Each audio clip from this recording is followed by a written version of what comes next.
Jam përpara jush në emër të Partisë Demokratike për të denoncuar skemat abuzive dhe gënjeshtrat që serviren nga partia në pushtet. Jo rastësisht jam këtu përpara kësaj godine deri dje institucioni i banorëve të Shkodrës, sot i kthyer në një skenë krimi zgjedhor me drejtues shumë shpejt të pandehur në SPAK dhe me kandidat për SPAK. Fatkeqësisht secili prej nesh e di që ajo çfarë propagandohet është shumë larg realitetit që përjetojnë çdo ditë të rinjtë shkodranë. Në bazë të monitorimit të buxhetit të vitit 2024, nga 56 milion lekë të vjetra janë disbursuar vetëm 7 milion. Në skemën e granteve, Bashkia Shkodër i përgjigjet vetëm nepotizmit që zgjell të tërheq pas vetes, të ri me precedent penal apo ushtar partie si të vetmit përfitues të grantit dhe kanë kriter për disbursim të qenit patronazhist dhe jo të kesh ide inovatore. Qarqet më të varfra, Shkodra, Lezhë dhe Kuksi, së bashku kanë marrë më pak se 5 milion euro investime në 12 vite, nga 55 miliard lek buxhetit, të cilat kanë shkuar për politikan dhe oligark.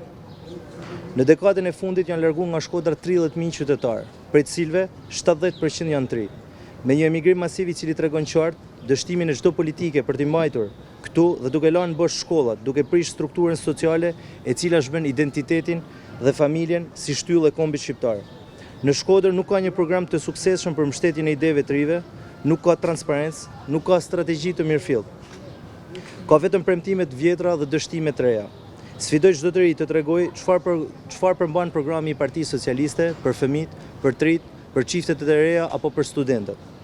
Në cilën pikë të programit flitet për to? Flitet për të rinjt përveç muzikës në sfond që u vihet në çdo takim elektoral ku ata duhet të kërcejnë sipas ritmit të udhëhecit. Brezi jon dhe rinia jon ka barrën për t'i kthy këtij vendi mallështinë që i takon. Të zgjojë ndërgjegjen civile nga agonia dhe të transformoj kërcënimet e së tashmes në shanset e së nesërmes. Vota 11 majit është votë për ju, për vendin, për Shkodrën mallështore. Të rinjtë e Shkodrës meritojnë më shumë se tallavall dhe propagandë, meritojnë mundësi, dinjitet dhe një të ardhmë këtu në vendin e tyre.